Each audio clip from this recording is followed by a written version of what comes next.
Hello dear students, in today's lecture we are going to start fourth chapter from standard 8, that is current, electricity and magnetism. Before starting this chapter we are going to learn some basic concepts regarding current and flow of current. Students, हे जे chapter आहे हे अतिशय महत्त्वाचं आहे. It is having basic knowledge regarding standard 9th and 10th.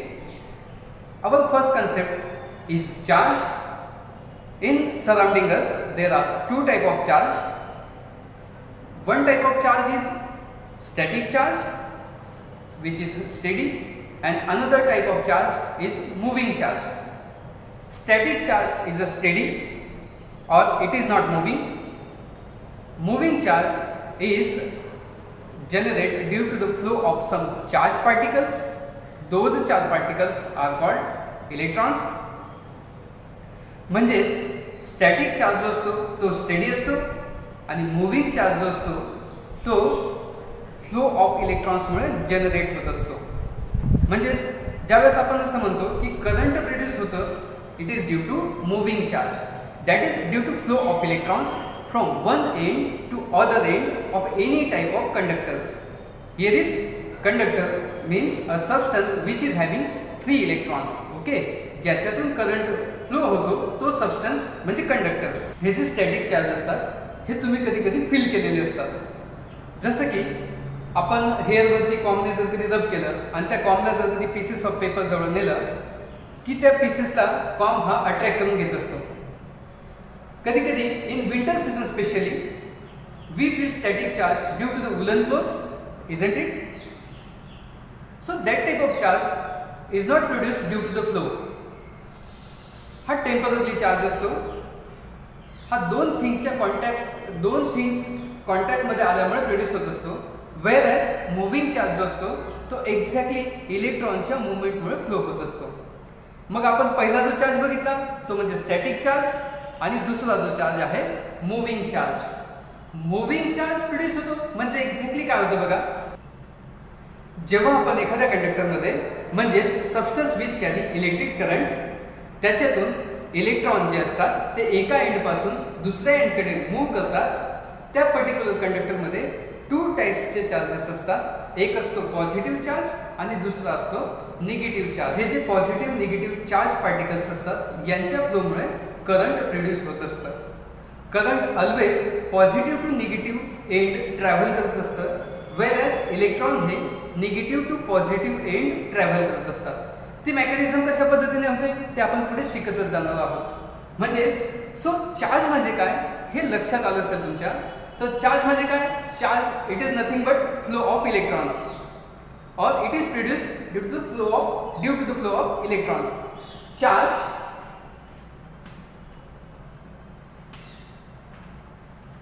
काय असतात? Flow of electrons असतात. Charge means flow of electrons.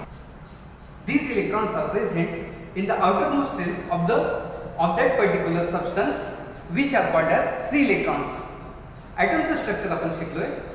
ॲटमच्या स्ट्रक्चरमध्ये जे इलेक्ट्रॉन्स असतात which are moving in orbit. So जी आउटर सेल असते किंवा जी लास्ट सेल असते त्या सेलमध्ये असणारे इलेक्ट्रॉन्स म्हणजेच free electrons. And those free electrons are responsible for development of charge and these are called as charge carriers. Okay, तर आता तुम्हाला कळलं असेल की चार्ज कशामुळे प्रोड्यूस होतो. तर चार्ज हा इलेक्ट्रॉनच्या मुवमेंटमुळे प्रोड्यूस होत असतो.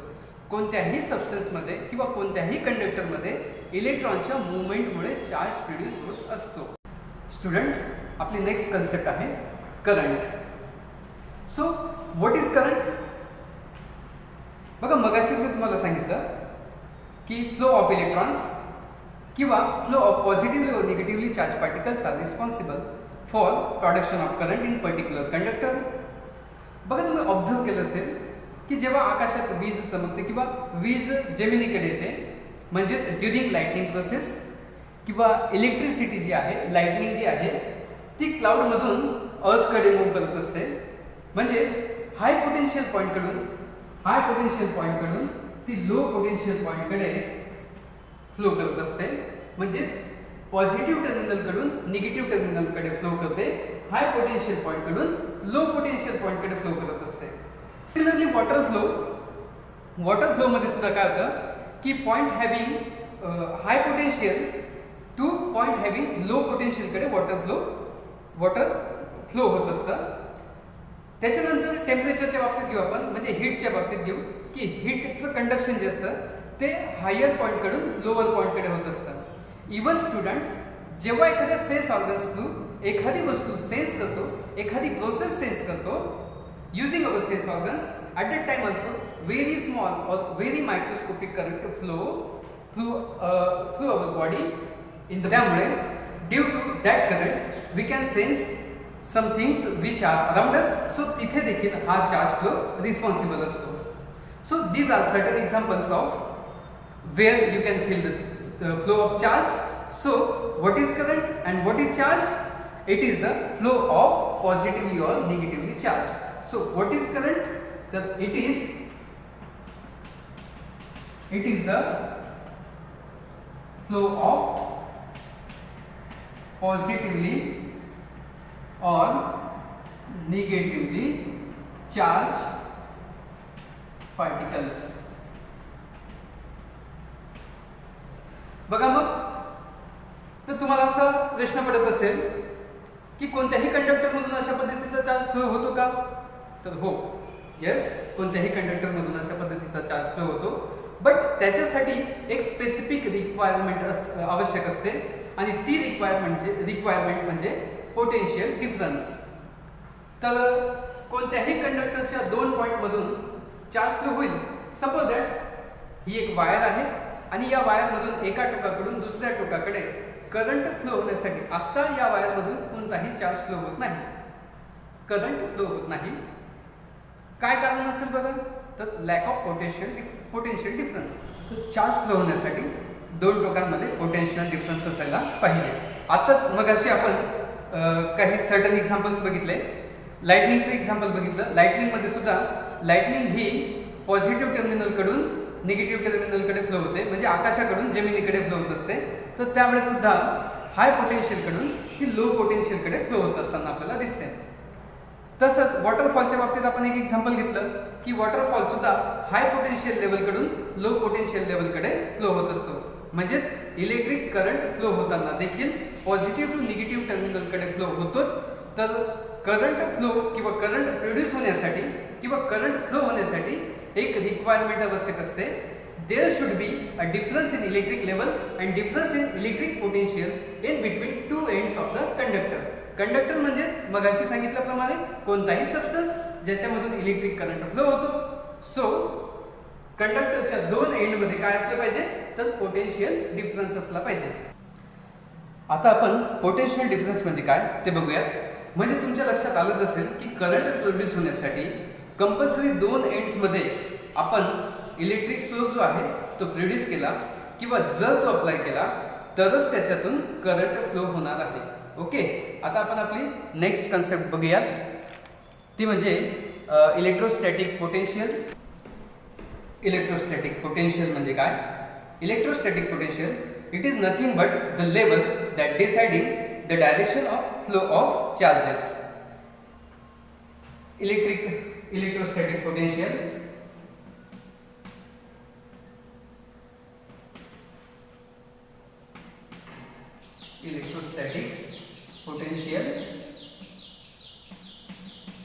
इलेक्ट्रोस्टॅटिक पोटेन्शियल काय असते?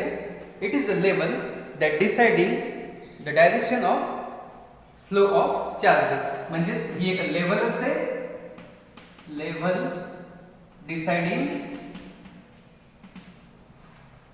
The direction of flow of charges. मगाशीच आपण 3 एक्झाम्पल्स बघितले. त्यांच्यामध्ये बघा की करंट फ्लो होत असतो. करंट फ्लो होत असताना एक एंड जो आहे म्हणजेच करंट हा हाय पोटेन्शियल कडून लो पोटेन्शियल कडे फ्लो होत असतो. एक जो एंड आहे त्याच्याकडे हाय पोटेन्शियल आहे, हाय लेवल आहे. दुसरा जो एंड आहे त्याच्याकडे लो पोटेन्शियल आहे, लो लेवल आहे. मग या ठिकाणी इलेक्ट्रोस्टॅटिक पोटेन्शियल म्हणजेच काय तर लेवल. कशाची लेवल तर लेवल विच डिसाइडिंग की फ्लो कोणत्या डिरेक्शन पासून म्हणजेच कोणत्या टोकापासून कोणत्या टोकापर्यंत कोणत्या डिरेक्शन मध्ये फ्लो होणार आहे. म्हणजेच लेवलमुळे डिसाइड होणार आहे की करंट कुठून कुठे मूव्ह होणार आहे. So that level deciding the direction of flow of charges. Level आता इलेक्ट्रोस्टॅटिक पोटेन्शियल जिथे हाय पोटेन्शियल असेल तिथून पोटेन्शियल जिकडे लो असेल तिकडे करंट फ्लो असतो. फॉर एक्झाम्पल आपण सपोज दॅट दोन टाक्या घेऊयात पाण्याच्या. एक जो टँक आहे तो हाय पोटेन्शियल टँक आहे, दुसरा जो टँक आहे तो लो पोटेन्शियल टँक आहे. यांच्यामध्ये बघा वॉटरचा फ्लो कुणीकडे असेल तर एक जो टँक आहे तो हाय लेवल आहे आणि दुसरा जो आहे तो लो पोटेन्शियल आहे म्हणजेच लो लेवल आहे.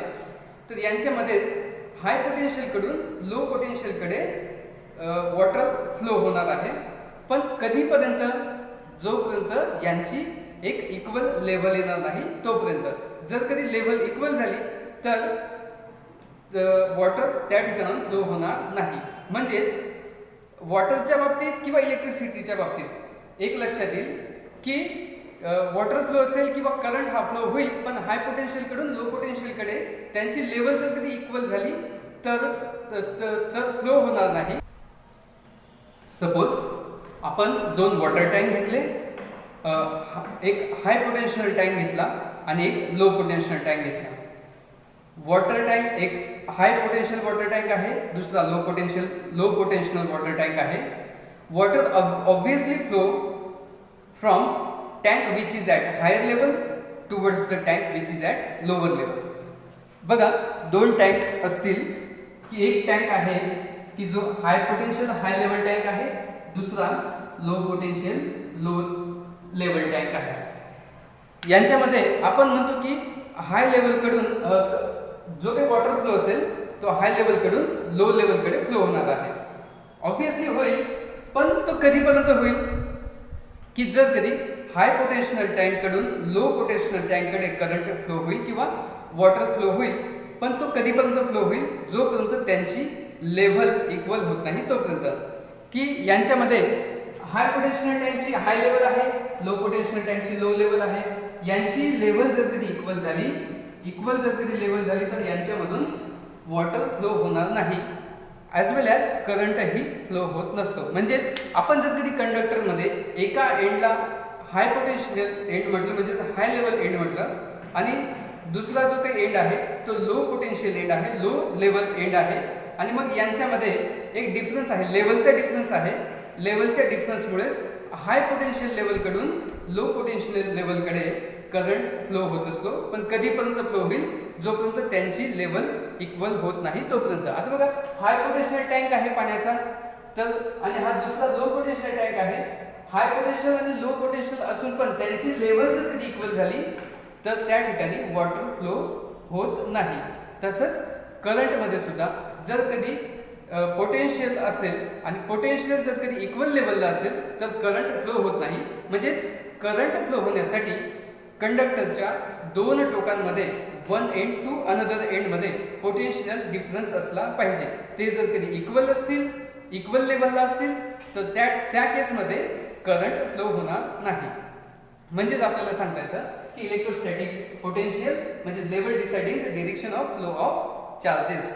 करंट फ्लो होण्यासाठी सबस्टन्सच्या दोन एंडमध्ये आपल्याला पोटेन्शियल डिफरन्स अप्लाय करावा लागेल किंवा निर्माण करावा लागेल. आपली नेक्स्ट कन्सेप्ट आहे पोटेन्शियल डिफरन्स.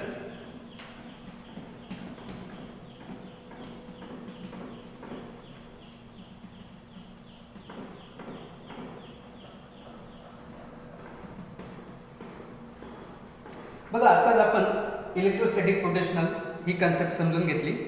तिच्याशी रिलेटेड ही कन्सेप्ट आहे. जर कधी तुम्हाला ही कन्सेप्ट समजली असेल तर ही कन्सेप्ट अगदी इझिली समजेल. इलेक्ट्रोस्टॅटिक पोटेन्शियल म्हणजे काय तर level deciding the direction of flow of charges. म्हणजेच level deciding the direction of flow of charges आणि त्या लेव्हलमध्ये असणारा डिफरन्स म्हणजेच पोटेन्शियल डिफरन्स. अगदी इझी डेफिनेशन आहे त्याची. तुम्ही काय सांगणार it is nothing but the difference in electric level. दोन लेवलमध्ये असणारा पोटेन्शियल डिफरन्स त्याला म्हणायचं, दोन लेवलमध्ये असणारा डिफरन्स त्याला म्हणायचं पोटेन्शियल डिफरन्स. म्हणजेच डिफरन्स बिटवीन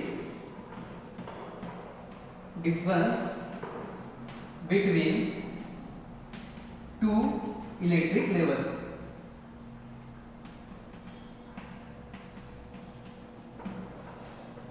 बघा, पोटेन्शियल डिफरन्स जेव्हा आपण एखाद्या कंडक्टरमध्ये इंट्रोड्यूस करतो त्यावेळेस एक एंड जो असतो तो पॉझिटिव्ह असतो, अनदर एंड जो असतो तो निगेटिव्ह एंड असतो.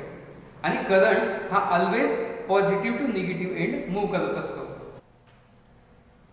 जेव्हा आपण पोटेन्शियल डिफरन्स अप्लाय करतो तेव्हा ऍक्च्युली काय होतं, काय घडतं हे समजून घेण्यासाठी तुमच्या टेक्स्टबुक्समध्ये एक छोटीशी ऍक्टिव्हिटी दिलेली आहे, ती आपण डिस्कस करूयात. एक छोटंसं सिंपल इलेक्ट्रिक सर्किट दिलेलं आहे.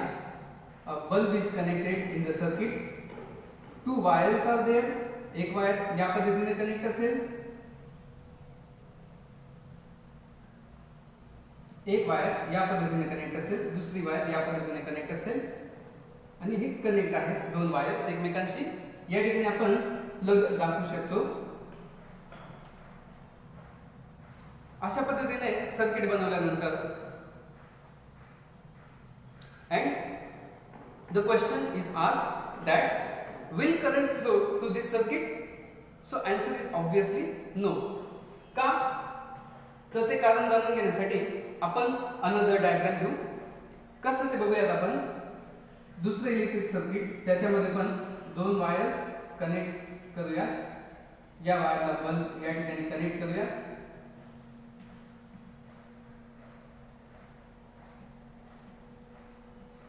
ही प्लग की आपण दाखवली.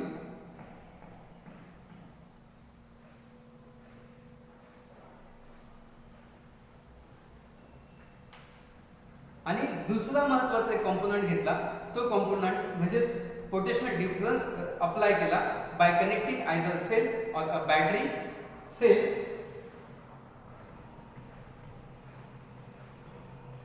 सेल आपले साधे सेल जे आपण टॉर्च मध्ये किंवा गीझर मध्ये वापरतो ते सेल. आपण सेल या पद्धतीने दाखवत असतो.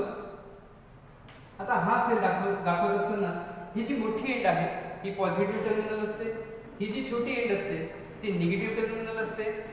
आणि जेव्हा आपण more than one cell use करतो which is called as a battery. Here it is a battery. म्हणजे एकापेक्षा जास्त सेल यूज करतो तेव्हा तिला आपण बॅटरी म्हणतो. हा बॅटरीचा पॉझिटिव्ह टर्मिनल आहे, हा बॅटरीचा निगेटिव्ह टर्मिनल आहे. आणि करंट जे आहे ते always flow from positive terminal, म्हणजे या पॉझिटिव्ह टर्मिनल कडून निगेटिव्ह टर्मिनल कडे फ्लो होईल. म्हणजेच इलेक्ट्रिक करंट जे फ्लो होईल ते पॉझिटिव्ह टर्मिनल कडून निगेटिव्ह टर्मिनल कडे फ्लो होईल आणि इलेक्ट्रॉन जे आहेत ते निगेटिव्ह टर्मिनल कडून पॉझिटिव्ह टर्मिनल कडे मूव्ह होतील. कसं ते आपण थोड्या वेळात बघूया. आता बघा, या ठिकाणी आपण पोटेन्शियल डिफरन्स अप्लाय केला आणि मग when we attach the battery to this circuit then the current will flow and the bulb will glow. म्हणजेच आपण पोटेन्शियल डिफरन्स अप्लाय केला आणि सर्किट कंप्लीट झालं, करंट फ्लो झालं आणि मग त्या ठिकाणी बल्ब सुरू होताना आपल्याला दिसेल.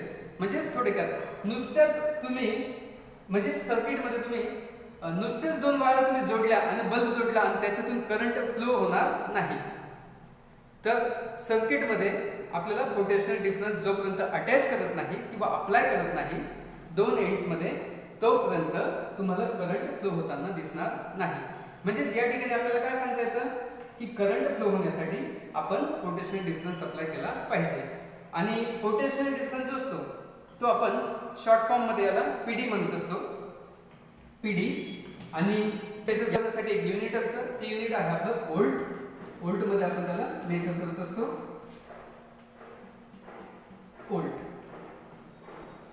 जर आता मी तुम्हाला असं सांगितलं की सपोज एक कंडक्टर आहे आणि त्या कंडक्टरच्या दोन एंड्स मध्ये जेव्हा या पद्धतीने आपण पोटेन्शियल डिफरन्स किंवा सेल अप्लाय केला, बॅटरी जोडली, तर दॅट टाइम व्हॉट हॅपन, तर एक इलेक्ट्रिक लेवल तयार होते, हाय लेवल आणि लो लेवल तयार होते आणि करंट फ्लो होत असतो. बघा, जसं मी तुम्हाला सांगितलं की एक कंडक्टर घेऊन या कंडक्टरला आपण पोटेन्शियल डिफरन्स अप्लाय करू. पोटेन्शियल डिफरन्स अप्लाय करू म्हणजेच काय, त्या ठिकाणी आपण बॅटरी जोडू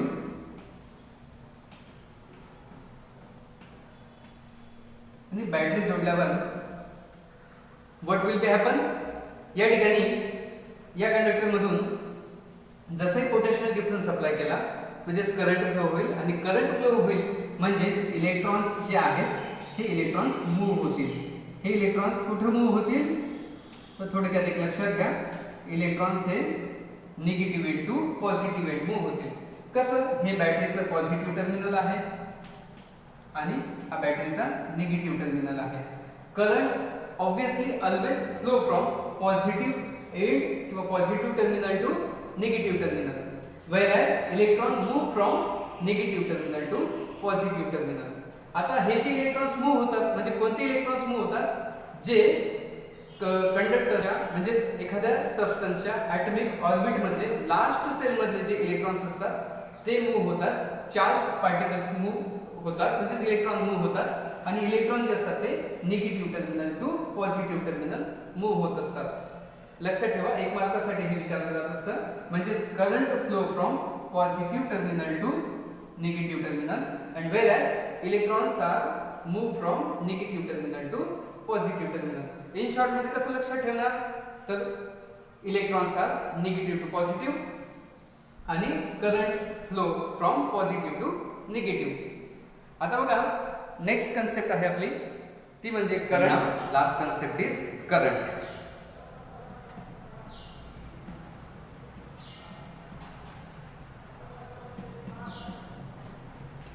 व्हॉट इज करंट, जसं मी तुम्हाला मगाशी सांगितलं की current is produced due to the flow of electrons. Electrons ज्याला आपण चार्ज म्हणतो, म्हणजेच in short current is nothing but flow of charge. Current is nothing but flow of charge per unit time. म्हणजेच समजा आपल्याला जर कधी करंट ही concept समजून घ्यायची असेल तर एखाद्या पर्टिक्युलर कंडक्टर मधून एका टोकापासून दुसऱ्या टोकापर्यंत एकक कालावधीमध्ये जो चार्ज मूव्ह होतो त्याला आपण करंट असे म्हणत असतो. म्हणजेच सपोज आपण एक वायर कन्सिडर करूयात. ही एक वायर आहे आणि या पर्टिक्युलर वायर मधून एका सेकंद या टाइम मध्ये या टोकापासून तर या टोकापर्यंत क्यू अमाउंट ऑफ चार्ज जर मूव्ह होत असेल म्हणजेच charge it is express in Q, it is express as Q. So जर कधी या वायरमधून एका टोकापासून दुसऱ्या टोकापर्यंत 1 सेकंड या कालावधीमध्ये जर कधी क्यू अमाउंट ऑफ चार्ज हा मूव्ह होत असेल तर it is having current 1 unit. मग 1 युनिटची डेफिनेशन काय आहे की when Q amount of charge is move from one end to another end in 1 second it is called 1 unit of charge. मग 1 युनिटची डेफिनेशन काय सांगेल आपल्याला, 1 युनिट म्हणजे when q amount of charge, when q amount of charge or q charge move from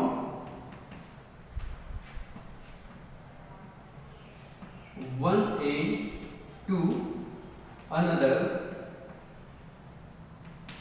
in 1 second is called a unit charge किंवा 1 unit charge. म्हणजेच अतिशय सोपा आहे की एखाद्या पर्टिक्युलर सबस्टन्स मधून 1 सेकंद कालावधीत या टोकापासून तर या टोकापर्यंत जो चार्ज मूव्ह होत असतो त्याला आपण 1 युनिट चार्ज असं म्हणत असतो. म्हणजेच करंटचे युनिट कशा पद्धतीने डिराईव्ह करायचं ते बघा, अगदी सोपं आहे की चार्ज आणि टाइम हा आपल्याला दिलेला आहे. चार्ज म्हणजेच क्यू अमाउंट ऑफ चार्ज आपल्याला दिलेला आहे, 1 सेकंद हा टाइम दिलेला आहे आणि जर कधी 1 सेकंद कालावधीत क्यू अमाउंट ऑफ चार्ज हा मूव्ह होत असेल तर त्याला आपण 1 युनिट करंट असं म्हणत असतो. मग करंटचे युनिट कसं डिराईव्ह करायचं बघा, current is equal to current म्हणजे चार्ज अपॉन टाइम. आता बघा या ठिकाणी चार्ज किती आहे तर चार्ज आहे Q amount of charge. Q amount of charge म्हणजेच काय तर चार्ज हा आहे c. Charge it is express म्हणजे चार्जचं जे युनिट आहे ते आहे कुलोम. चार्ज हा कुलोम मध्ये एक्सप्रेस होतो म्हणजे चार्जचं युनिट आहे कुलोम. हे एक लक्षात ठेवा की चार्ज जो आहे, चार्ज हा कुलोम मध्ये एक्सप्रेस होत असतो. त्याच्यानंतर जो कालावधी आहे, टाइम आहे, इट इज इन सेकंड, म्हणजे तो आपण सेकंड मध्ये एक्सप्रेस करत असतो. आणि करंट जे आपण लिहितो ते एम्पियर मध्ये लिहित असतो. म्हणजेच या ठिकाणी करंट जे आहे ते एम्पियर मध्ये, करंटचे युनिट आहे एम्पियर. म्हणजे चार्ज युनिट आहे कुलोम, कालावधी टाइम जो आहे आपण सेकंड मध्ये एक्सप्रेस करत असतो, आणि करंट जे आहे ते एम्पियर मध्ये एक्सप्रेस करत असतो. म्हणजेच 1 सेकंड कालावधीमध्ये जर कधी क्यू अमाउंट ऑफ चार्ज हा मूव्ह होत असेल तर त्याला आपण 1 युनिट करंट असं म्हणत असतो. म्हणजेच या ठिकाणी आपल्याला, आपण जर कधी व्हॅल्यू याच्यामध्ये पुट डाऊन केल्या तर आपल्याला असं कळतं की 1 कुलोम चार्ज एका सेकंदात पास होतो, त्याला आपण 1 एम्पियर असं म्हणत असतो. म्हणजेच आणि हे काय आहे तर इट इज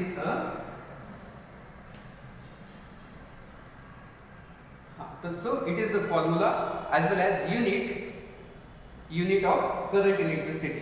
म्हणजे थोडक्यात आपल्याला एक सांगता येईल की या ठिकाणी 1 एम्पियर म्हणजेच एक कुलोम चार्ज जो आहे तो एका सेकंदात पास होतो, त्याला आपण 1 एम्पियर एवढे करंट म्हणत असतो.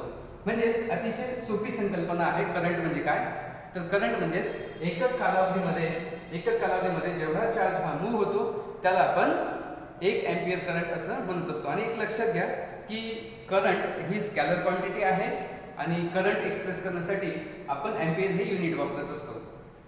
एकदम सिंपली की एखाद्या पर्टिक्युलर कंडक्टर मधून एका एंड पासून दुसऱ्या एंड पर्यंत एका सेकंदात जेवढा अमाउंट ऑफ चार्ज मूव्ह होतो त्याला आपण 1 युनिट ऑफ चार्ज असं म्हणत असतो. म्हणजेच करंट जे आहे ते आपण एम्पियर मध्ये मेजर करत असतो. सो आजच्या लेक्चर मध्ये आपण चार्ज, त्याच्यानंतर इलेक्ट्रिक पोटेन्शियल डिफरन्स आणि करंट या संकल्पना शिकलो आहोत. पुढच्या लेक्चरमध्ये आपण याच्या पुढील कन्सेप्ट घेऊयात.